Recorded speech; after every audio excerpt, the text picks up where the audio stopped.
दरम्यान रोहित पवारांच्या बारामती ॲग्रो कंपनीवरील छाप्या प्रकरणी राष्ट्रवादीच्या खासदार सुप्रिया सुळे यांनी प्रतिक्रिया दिली आहे। छापेमारीचा हा प्रकार आमच्या सोबत पहिल्यांदा होत नाहीये असं सुळे म्हणाल्यात। तर तक्रारी असतात तेव्हा छापेमारी होते अशी प्रतिक्रिया भाजपचे प्रदेशाध्यक्ष चंद्रशेखर बावनकुळे यांनी दिली आहे। हे काय पहिल्यांदा आमच्यावर हे होत नाहीये।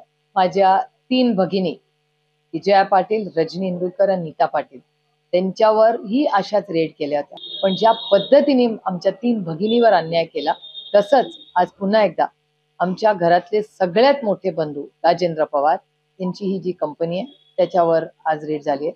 राजू दादा ही नाहीयेत, ते बाहेर आहेत आणि रोहित ही बाहेर आहे। माझं एकच म्हणणं आहे की आमच्याकडून अर्थातच पूर्ण सहकार्य होईल। आमचे बंधुराजी नक्की सहकार्य करतील आणि ज्या पद्धतीने ही दडपशाही आणि सुडाचं राजकारण चाललंय हे अतिशय दुर्दैवी आहे। कुठले जेव्हा छापेमारी होतं तेव्हा काही तक्रारी असतात म्हणून छापे पडतात आणि तक्रारीत काही सापडलं नाही का ती छाप्यामध्ये काही होतही नाही।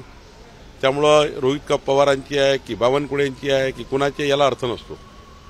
कुणाची तक्रार झाली या तक्रारीवर काही तपास होतो, त्या तपासाअंती काही जर मिळालं तरच त्याला आपल्याला त्या ठिकाणी समोर जातं किंवा मग नंतर पुढची कारवाई होतं। तर मला वाटतं घाबरून जायची गरज नसतं।